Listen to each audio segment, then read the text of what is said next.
Сайн байцгаана залуусаа. Монголын үндэсний олон нийтийн телевизийн би Монгол оюутан цуврал нэвтрүүлгийн шинэ дугаар Мюнхен хотоос үзүүлж байна. Намайг аюулчин нэмд өгдөг би Сорбоны нэрэмжит Парисын их сургууль.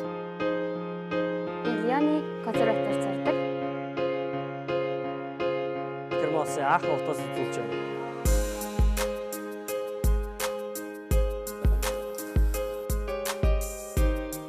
Намайг Инкваторын Нян дэлэг гэдэг. Би холбооны бүгд найрамдах Герман улсын Бохум хотын сургуульд сурдаг. Би Монгол оюутан.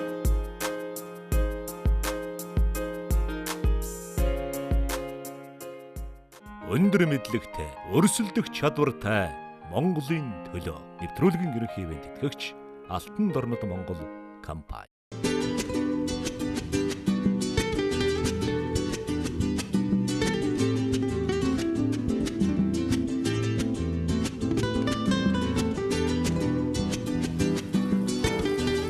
Монголын үндэсний олон нийтийн телевизийн би Монгол оюутан цуврал нэвтрүүлгийн шинэ дугаар холбооны бүгд найрамдах Герман улсын Ааchen хотоос үзүүлж байна.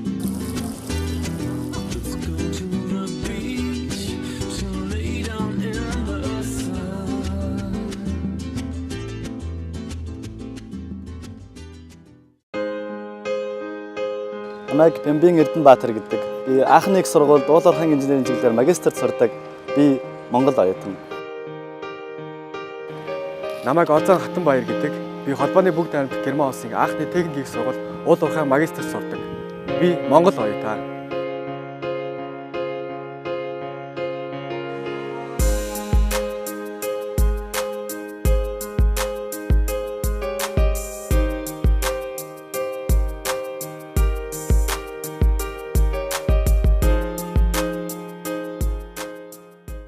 За юуны өмнө манай үзэгчдэд та хоёр өөрснөө танилцуулаач. За намайг Озон Хатанбаяр гэдэг. Би Дорнод аймгийн Чоо хотод төрсөн. Тэгээ 3 дахь хүртлээр Дорнод аймгийн 5 дахь сургууль сурж байгаад Улаанбаатар хот руу гэр бүлээрээ шилжсэн. Тэгээд тэнд хотын 33 дахь сургууль 10 жилээ төгсөөд тэгээд шилжлэгийн технологийн сургуулийн Германы инженерийн бэлтгэл ангийг 2 жилийн хугацаанд үргээд тэгээд ер нь Германд өргөжлөлт сурж байгаа. За намайг Бямбин Эрдэнэбаатар гэдэг. Би Дорногоо аймагаас гаралтай. Би Монгол 2005 оноос хойш шинжилгээ технологийн сургуулийн уул уурхайн инженерийн сургууль маркетинг чиглэлээр сурч төгсөөд тэгээд Монголд ажиллаж байгаад 2010 оноос хойш Германд одоо сурч өөрийнхөө Монгол сурсан мэргэжлээ цааш нь өргөжлүүлэн магистрийн зэрэг сурж байгаа.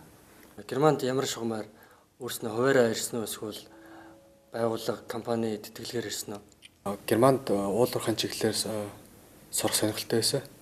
Тэгээд Германд уул уурхайн чиглэлээр сурах одоо сургуульд явуулдаг 3 сургууль байдаг. Нэг нь Фрайбергийн техникийн сургууль, мөн Аахны технологийн сургууль, одоо Класталийн техникийн сургууль 3 байсан. Тэгээд надад Аахны сургуулийг сонгосон олон шалтгаан бий. Хамгийн нэгдүгээрт нь барууны хот, нэгдүгээрт барууны өндөр хүчтэй газрын хот, дээрэс нь олон улсад 3 улсын хил дээр байдаг. Тэгээд миний сурах мэргэжил баяжуулалтын чиглэлээр сургуульд явуулдаг болохоор би Аахны сургуулийг сонгосон. Аахны их сургуулиуд Германд хамгийн алдартай уул уурхайн чиглэлээр маш сайн инженеруудыг бэлтгэдэг. Үйлдвэрт их ойрхон тийм сургууль байсан учраас би энэ суралцъя гэж ер нь шийдсэн байна. Хуваараа сурдгүй эсвэл ямар нэгэн компани байгууллага улсын зардалд хамрагдсан байдгүй. За миний хувьд Герман Монголын хамтарсан засгийн газрын тэтгэлэг хөтөлбөр сурдаг. Өнгөрсөн жил би энэ тэтгэлгийн хүрээнд бакалаврын зэрэгэд үргээд энэ жилээс мастерын тэтгэлэг 2 дахь семестр сурч байгаа. Тийм бид нар Герман Монголын хамтарсан тэтгэлэг хөтөлбөрт 2010 онд хамрагдсан. Бид хоёр одоо хамгийн анхныхан тэтгэлгийн оюутнууд бас өөрсдөө их бахархдаг, их тааламжтай сайхан байдаг. Тэгээд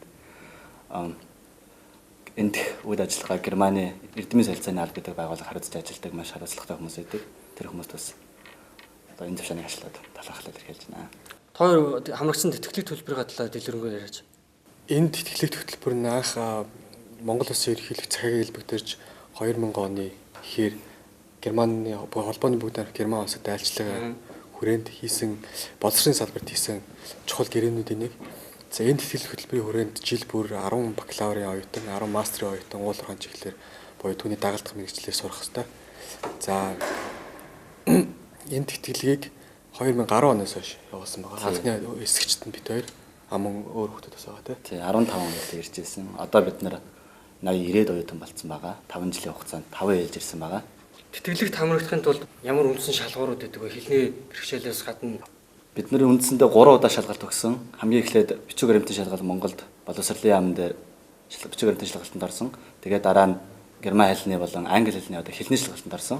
Тэгээ хамгийн сүүлд нь тэнд шалгарсан хүмүүс Германы элчин сайдын яамн дээр том энтгэс Германаас ирсэн профессорууд болон хүмүүсээс мэрэгчлэлтэнүүдтэй хамт хамгийн сүүлчийн ярилцлаганд орж тэгээд ирсэн байна. Бид нэр төгс очсныхаа дараа эх орондоо дор хаяж 5 жил тасралтгүй аж уулуурхай одоо салбарт хөгжил хувь нэмрээ оруулах хэрэгтэй гэсэн заалт байна. А тийм гэрээтэй юм шүү дээ. Өндөр мэдлэгтэй, өрсөлдөх чадвартай Монголын төлөө нэвтрүүлгийн ерөнхий ивент тэтгэгч Алтан дорнод Монгол компани.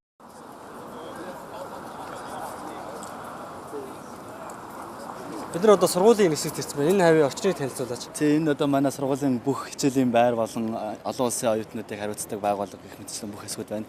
Жишээлх юм бол энэ манай сургуулийн төв байр. Одоо маш хуучны олон жилийн түүхтэй сайхан байшин байдаг. Одоогийн байдлаар үүдэнд нь жоохон засвартай байгаа гэхдээ их сайхан байшин. Энэ болохоор манай олон улсын оюутны хариуцдаг интернэшнл офис байгаа. Энд одоо бид нар ирж виза сонгуулна, энд бид нар ирж анх эрэхтэй бүртгүүлнэ, бид нар энд одоо гадаад оюутныг хариуцсан хүмүүс энд бас байж байгаа. Бид нараас зөвлөгөө хэрэгтэй бол очиж уулзч зөвлөгөө авдаг байгаа. Энэ жишээлх юм бол манай нэг семинар хийдэг байшин байна. Энэ дотор хичээлийн танхимууд болон хичээл хийх өрөөнүүд бас байдаг. За манай анх нь нийт 4 кампустай, кампус хэсэгтэй. За бид нар яг одоо нөгөө төв кампусын хэсэгтэй чинь. Танаа сургуулийн кампус чи ер нь хот дотроо илүүхүйд ингээд тарцсан байралтай байт юм байна те. Яг үнэ. Манай хот маань өөрөө одоо нэлээд хуучин эртний хот учраас одоо барилгуудыг шинээр барих бас боломж авахгүй учраас тодорхой хэмжээгээр бас тархаа байралтай байдаг. Кампус байдлаар тий. Оюутны байр сургуулийнхаа байруудаас хол уу? Манай анхны бас төрний мэйлдгээр манай анхны хот маань жижиг хот. Тэгээд маш их оюутан амьдардаг. Тийм учраас манай анхны хамгийн бас нэг толгомцсон асуудал бол оюутны байр байдаг. Гэхдээ бас тодорхой хэмжээгээр оюутны байрууд маань бас кампусынхаа дагалдах байдлаар энд тэнд бас байрлалтай байдаг.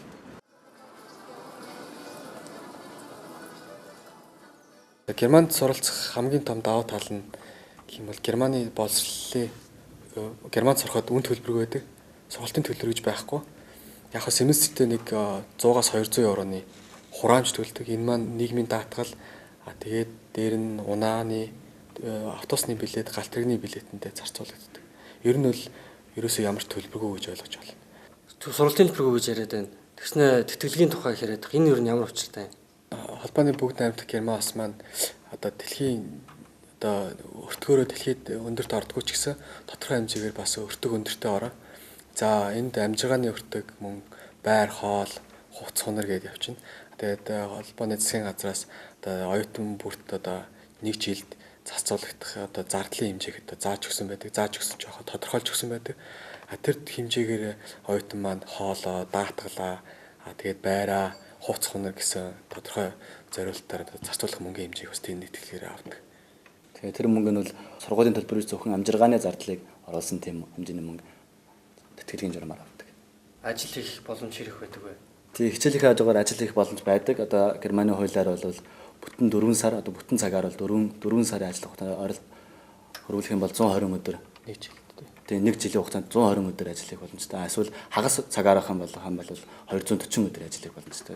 Тэр нь бол ерөнхийдөө нэг сардаа оюутан бас амжиргааныхаа зардлыг олоод өөрөө ажил хийгээд хичээлийн хажуугаар амьдраад байх боломжтой байдаг.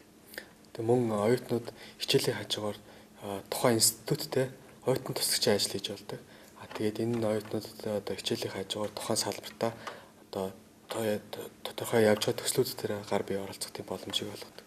Энэ бас тодорхой хэмжээний цалинтай.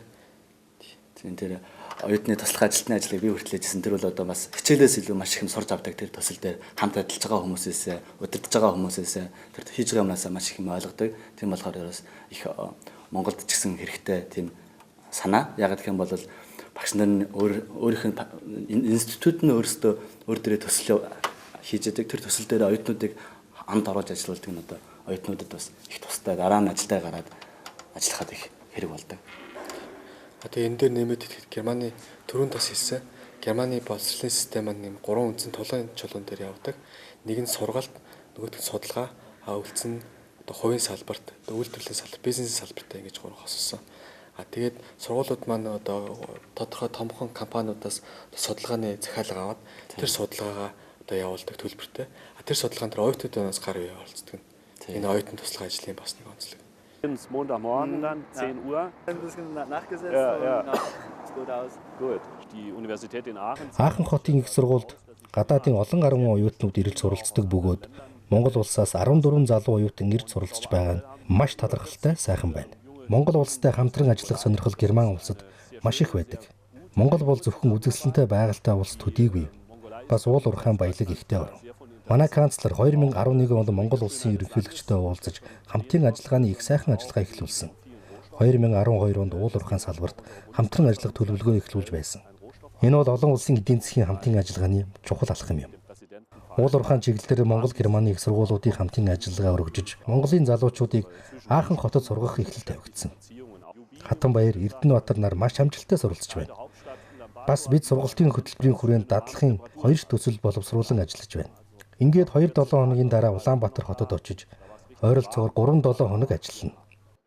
Өндөр мэдлэгтэй, өрсөлдөх чадвартай Монголын төлөө нэвтрүүлгийн ерөнхий бэлтгэгч Алтан дорнод Монгол компани. Аахан хотын техникийн сургууль нь Германд төдийгүй дэлхийд маш их алдартай сургууль. Сургуулийн талаар болон сургуулийн бүтцийн талаар ярьж өгөөч. Тэгээ Аахны их сургууль одоо 1870 онд байгуулагдсан маш их урт түүхтэй. Анх сургууль байгуулахдаа техникийн дээд сургууль байсан. Тэгээд анх байгуулагдтал үйлдвэрийн дэргэд байгуулагдсан сургууль учраас маш тийм үйлдвэрлэл хооронд айгүй ойрхон тийм холбоотой, нэгт холбоотой ажилладаг. Тэрүүгээрээ их одоо сургуулийн шин чанар, сургуулийн өөрийнх нь байдал нөхцөл нь айгүй тийм өндөр байдаг. Одоо гэж гисэн Германы машины үйлдвэрлэдэг компаниудтай маш хамтарч ажилладаг. Тийм учраас машин механизм, машин үйлдвэрлэлийн чиглэлээр маш олон сайн мэргэжилтэн бэлдэж гаргадаг байгаа. Тэгээ ер нь манай Аахны их сургууль 42,000 оюутан 10 факультетэд 144 мэргэжлийн чиглэл сурдаг. За тэгээд манай Аахны их сургуулийн сургалтын хамгийн гол давуу тал нь сургалтыг зөвхөн багш заах биш, судалгаан дээр мөн хувийн секторт одоо бизнес салбарыг 3 юм секторыг хольж хичээл явуулдаг хэрэг маш том давуу талт.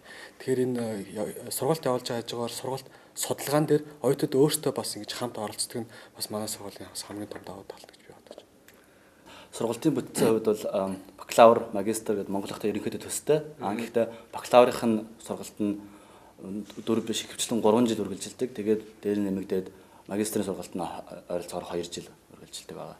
Манай Бохон мултын их сургуульд хичээл семинараас гадна тухайн оюутан дадлага хийх хэрэгтэй байдаг. Анхны техникийн их сургуулийн техникийн чиглэлээр сурч байгаа оюутнууд 1-6 сарын ч юм уу эсвэл хугацаанд зааж гисэн дадлага хийх хэрэгтэй байдаг. Танилцах дадлага, тэгээд үйлдвэрлэлийн дадлага гэж байдаг. Танилцах дадлагыг бол ихэвчлэн их сургуульд орохоос өмнө, хичээл эхлэхээс өмнө хийх хэрэгтэй байдаг. Үйлдвэрлэлийн дадлагыг бол төгсгөхөөс өмнө хийдэг. Тэр нь ойролцоогоор 3-4 сарын хугацаатай дадлагыг заавал хийх хэрэгтэй байдаг. Монгол дадлага хийж аваад ирээд Германы уул уурхай салбар, уул уурхай дээр дадлага хийхэд гарч исэн хоёр улсын компаниудын ялгаа, тэгээд Герман компаниуд оюутнуудаа дадлагын хүрээнд нь хэрхэн яаж дэмжиж ажилладаг вэ? Миний хувьд гэх юм бол би бакалаврынхаа сургалтанд нийтдээ Герман улсад 4 удаа дадлага хийсэн байна. За 3 удаа далд уурхайд, 1 удаа Германы Лаузицийн хөрөн нүрсний Вилцаузүйд гэдэг уурхайд дадлага хийсэн. За Германд дадлага хийхэд Монгол дадлага хийхээс ялгаатай тал нь гэх юм бол Германы бүх компаниудад сургалт дадлагчигч оюутныг хүлээн авах гэсэн тийм тасаг байдаг. Тэр тасаг маань өөртөө оюутнуудыг хүлээн авах, ямар юм үзүүлэх, юу сурсан байх хэвээр те оюутнуудад одоо дадлага хийх хугацаанд нь ийм одоо зүйлүүдийг сурсан байх хэвээр ингээд ийм гүйцэтгэсэн байх хэвээр гэсэн тийм хөтөлбөртэй байдаг. Мөн бас нэг авууштай тал нь Германд дадлага хийж байгаа оюутан маань цалинтай дадлага гэдэг ба. Тэгэхээр одоо Германд сурч байгаа оюутан маань дадлага хийх хугацаанд мөнгө олох боломжтой, одоо өөрсдийнхөө хувийн асуудыг шийдэх бас том боломжтойгоо давуу талтай. За тийм миний хувьд бол одоо би Монголд Багнуурын нүүрсний уурхай болон Бор өндрийн жиншний далд уурхайд дадлага хийсэн оюутан байх хугацаанд тэр дадлагынхаа хугацаанд бид нэр уурхайн маркшедрийн хэсэгтэр очиод бүтэн сарын турш 2 сарын турш яг тэр маркшедрийн ажлыг яаж хийдэг вэ? Бүр өдөр тутмынхаа ажилд их орж ажиллаж ирсэн. Тэр нь миний бодлоор Германаас ялгарх нөхцөлнөөс Германд болох юм бол би RWE гэдэг Германид маш том нүүрсний ил уурхай дээр дадлага хийсэн мөн хэмжилтийн байгууллагад дадлага хийсэн. Тэгэхэд Тэр бол ерөнхийдөө ажлыг бүх уурхайн бүх хэсэг дээр цаанаас нь гарсан төлгөөний дагуу очиж үзэж уурхайн бүх хэсгийг үзэж танилцдаг. Гэхдээ бүр өдөр болгоных нь ажилд яг орж явж байгаагүй. Тэр нь болохоор Монголоос ялгарх нөхцөл нь байсан. Өндөр мэдлэгтэй, өрсөлдөх чадвартай Монголын төлөө нэвтрүүлгийн ерөнхий бэлтгэгч Алтан дорнод Монгол компани. Би анх Монголд ажлын шугамаар 2003 онд очиж байснаас хойш нийтдээ 20 гаруй удаа очиж байсан байхаа. 2005 оноос хойш Монголын оюутнуудыг сургах бэлтгэх ажилд оролцсон.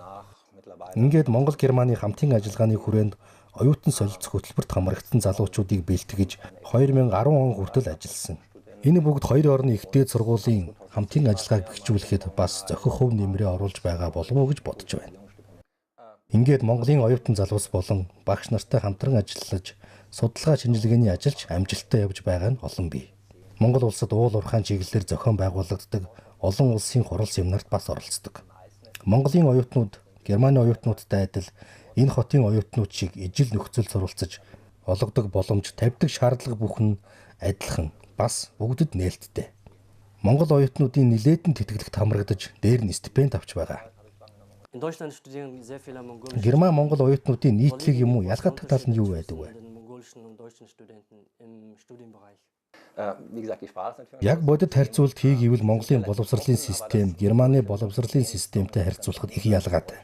Тэгэхээр мэдээж энэ ялгааг харгалзан үзэж зарим бэрхшээлтэй асуудлыг шийдвэрлэх хэрэгтэй шиг санагддаг.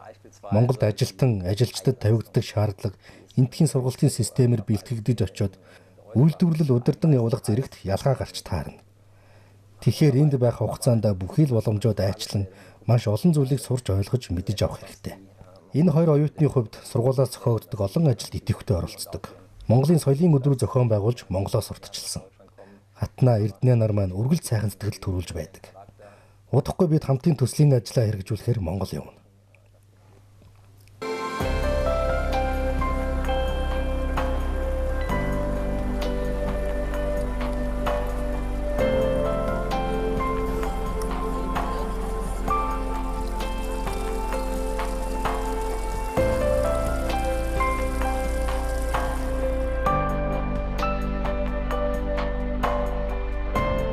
Анх хот нь 2500 гаруй жилийн түүхтэй ба эртний Ром эзэнт гүрний үед хаан ноёд анхан хотод ирж хаан цолоо энэ хотоос авдаг байжээ.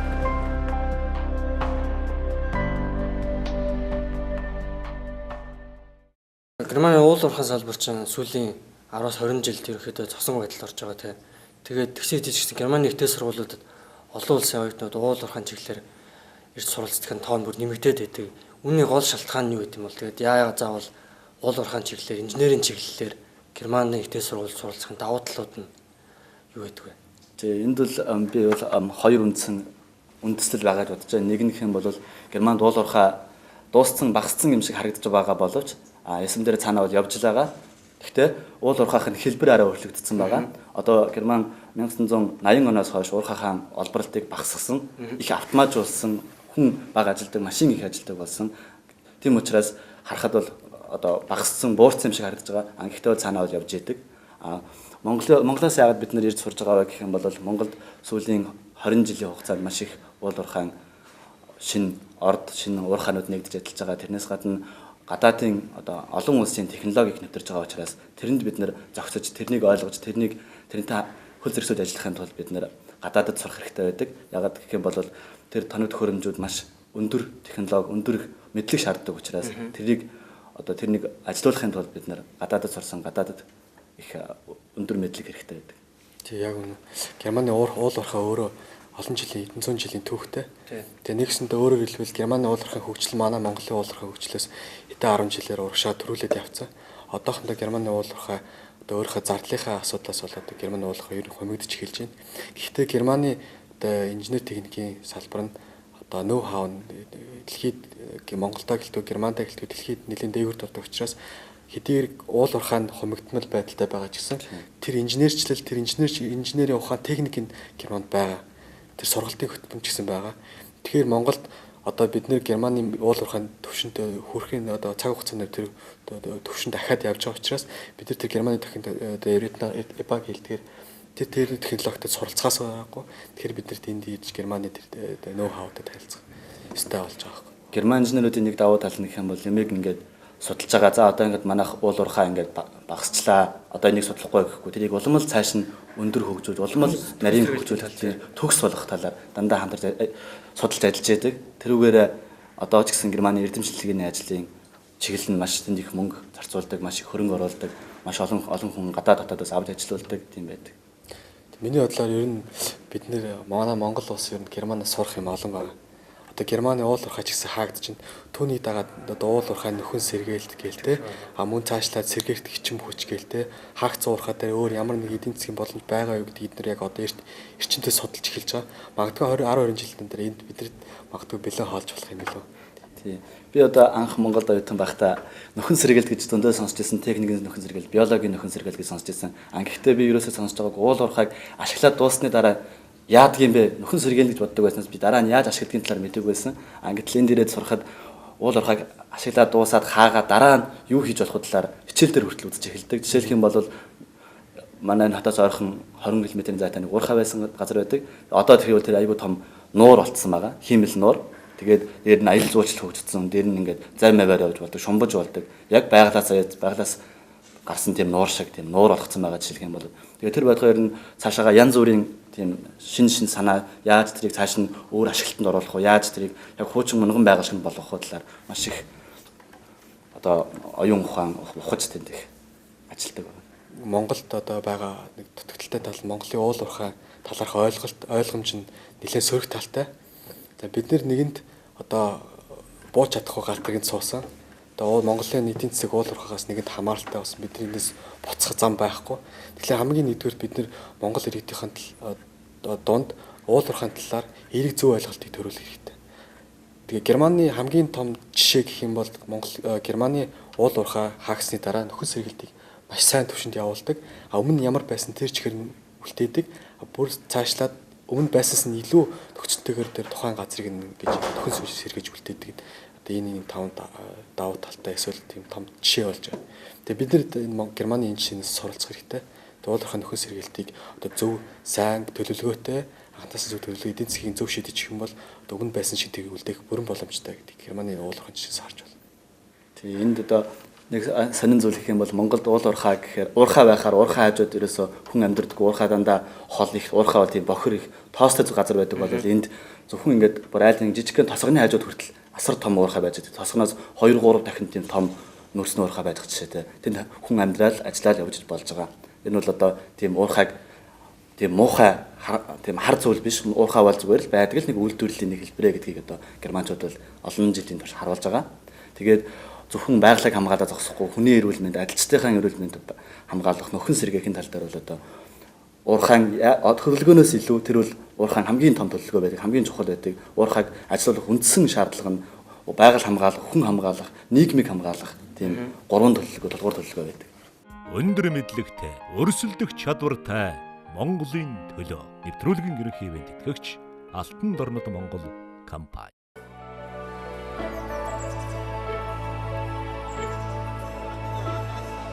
Яг одоо миний ард Германаас ЮНЕСКО-гийн соёлын хувьд хамгийн анх бүртгэгдсэн Карл хааны ордоо харагдаж байна.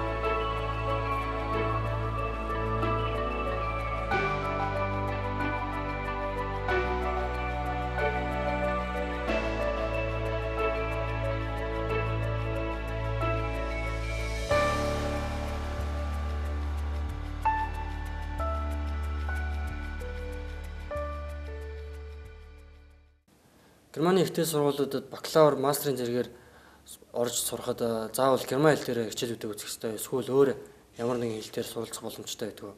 Бакалавр бол их хвчлэн герман хэл дээр байдаг. Магистрийн зэрэглэлийн хичээлүүд айгүй олон хичээлүүд англи хэл дээр суралцах боломжтой байдаг. Тийм болохоор бакалавраа сурцсан тохиолдолд англи хэл дээр суралцах бүрэн боломжтой байгаа. Одоо миний хувьд гэх юм бол би герман сурахаас 10 жилдээ Оросд сурч ирсэн. Гэтэ би Орос хэлийг би герман хэлээс илүү сэтгэл гаргаж сурч ирсэн. Яг л манай аав ээж Оросд сурсан болохоор би Орос аав ээжгээ Орос оронд Орос хэлээр сурна гэж мөрөөддөг байсан. Гэтэ ягаад ч юм цаг хугацааны явцад өөрчлөлт гараад би Германд ирсэн байна. Шинжлэх ухааны технологийн сургууль Германы инженерийн бэлтгэл ангид 2 жилийн хугацаанд сурсан. Тэгээд сурж явах хугацаанд манай багш маань сайн багш байж таараад Тэгээж өөртөө сайн хичээсэн, өдөр болго номын сан суудаг байлаа.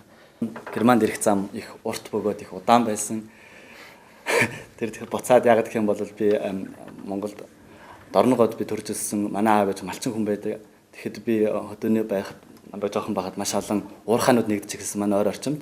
Тэгээд би бодож ирсэн. Эхлээд би байгалыг хамгаалах хэрэгтэй. Яагаад гэх юм бол энд маш их тоостой, маш их чимээтэй амьдрахад хэцүү болж ирсэн. Тэгээд би тэр үед бодож ирсэн. Би ер нь байгалыг хамгаалах хэрэгтэй юм. Тэгснээр би хамгийн сүүлд яаж шийдсэн бэ гэх юм бол би ер нь уул уурхай инженер болж энэ уул уурхайг би өөрөөр явуулах хэрэгтэй юм байна. Уул уурхайг зэгцтэй, нимба тим явуулах хэрэгтэй юм гэж би уул уурхай инженер анх болёо гэж шийдээ. Тэгээд 2005 онд уул уурхай инженерийн чиглэлээр техникийн сургуульд оюутан болж ирж ирсэн. Тэгээд дараа нь юу бодсон бэ гэх юм бол би оюутан болж орчоод инженерийн боловсрол эзэмж эхлэнгүүдээ би бодсон. Хаана ер нь хамгийн сайн инженерийг бэлдсэн байна гэд найзуудынхаа хамт хайж эхлэхэд тэр бол Германаас байсан. Герман инженер бол номер 1 дэлхийд. Тийм утгаар нь би их сургуульд 1-р курст байхдаа хоёр найзынхаа хамт ер нь Германд явж сурна гэдгээ шийдэжсэн. Гэхдээ амьдралын боломж болон өөрийн боломжоос хамаарал оюутан байхдаа нааш ирж чадаагүй.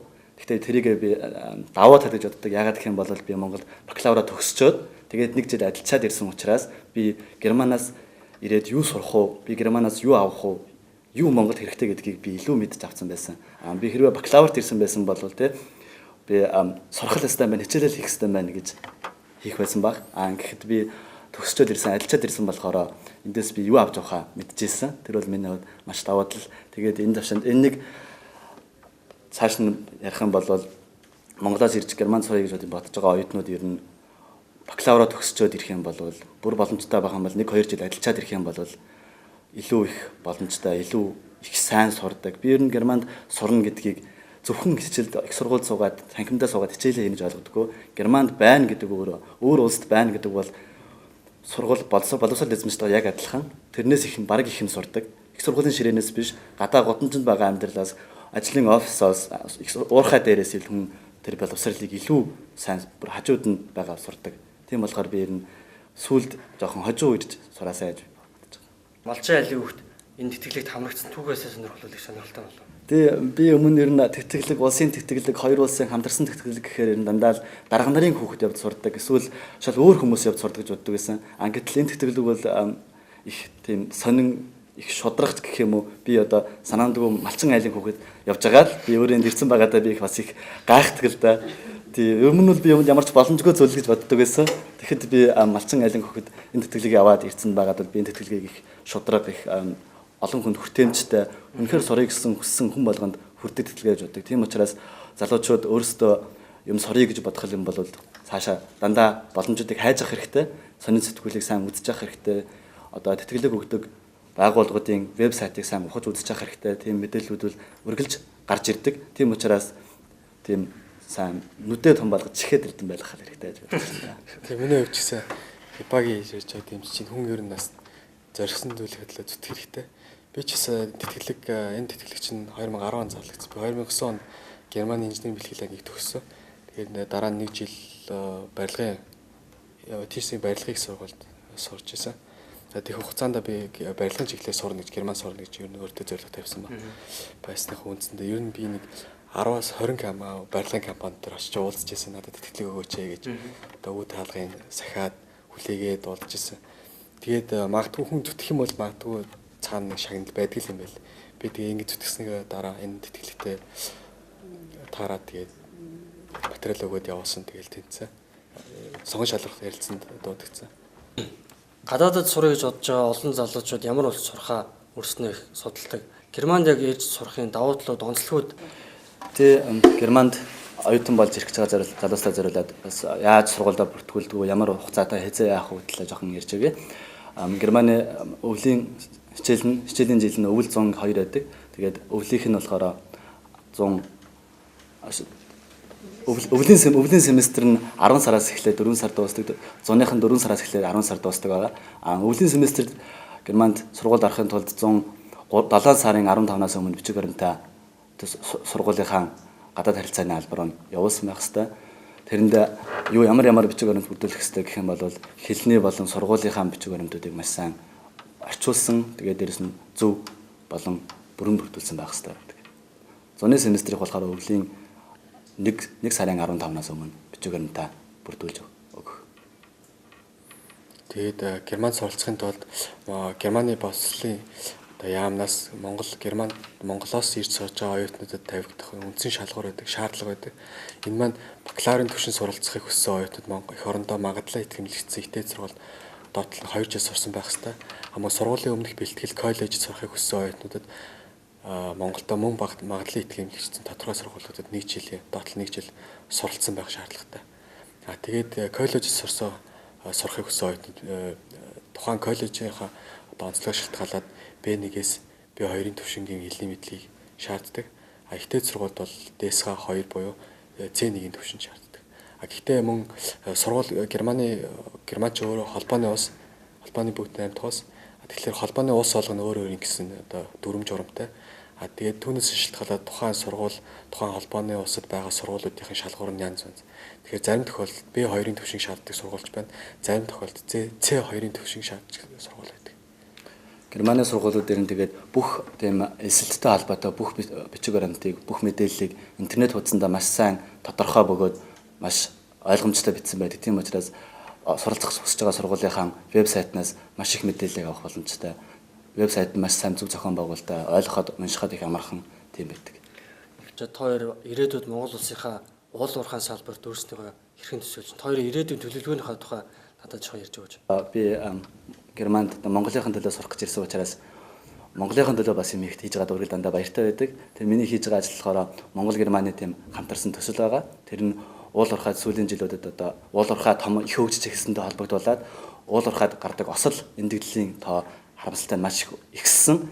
Тийм учраас тэрийг бууруулахын тулд Монгол Германы хамтарсан тийм төсөл тэр бууруулах, сургалт зохион байгуулах, хүмүүст танилцуулга хийх, яаж Герман Европ стандартын сургалтуудыг явуулах талаар Герман Монголын хамтарсан төсөлд хамтарч ажиллаж байгаа.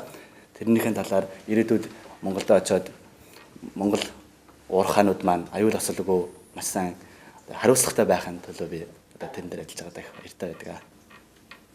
За миний хувьд гэх юм бол би бас Эрдэнэттэй хамт Германд үйл ажиллагаа явуулдаг, хөдөлмөрийн аюулын айлын чиглэлээр хөтөлбөр хэрэгжүүлдэг Герман компани ажилладаг.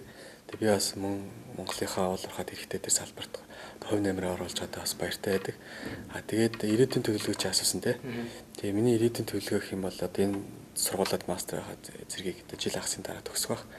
Төгснөхийн дараагаар би эхний ээлжинд 1-2 жил Германы уурхайд одоо өөрийгөө боловсруулад тэгээд налахт баригдсан шинэ Герман Монголын хамтарсан техникийн сургуульд одоо ажиллаж өөрийнхөө олж авсан мэдлийг одоо оюутнуудад судалгаа шинжилгээнд зориулах тийм бодолтой байдаг. Ер нь эх орны хөгжил чинь өөрөө хувь хүний хөгжлөөс эхэлдэг учраас би хувь хүмүүс маш сайн хөгжилтэй байх юм бол эх орон хөгжилтэй байна гэж ойлгодог. Тийм болохоор би энэ сурсан мэдлэг боловсрлоо аль болох олон хүнд түгээх тийм ажил хийхийг эрмэлзэж бодож авдаг.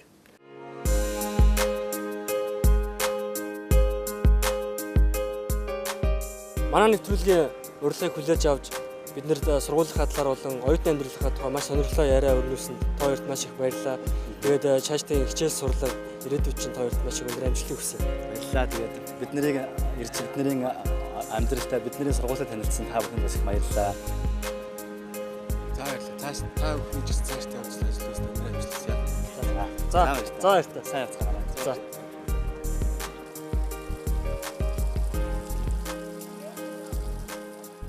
Монголын үндэсний олон нийтийн телевизийн би Монгол оюутан төслийн хүрээнд холбооны бүгд найрамдах Герман улс болон Франц улсаас бэлтгэн хүргэж буй сурал шин дугаарууд маань үүгээр өндөрлж байна.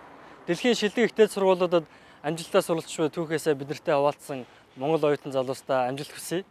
Ингээд манай нэвтрүүлгийг хүлээж авч үзсэн үзэгчдээ баярлалаа. Баяртай.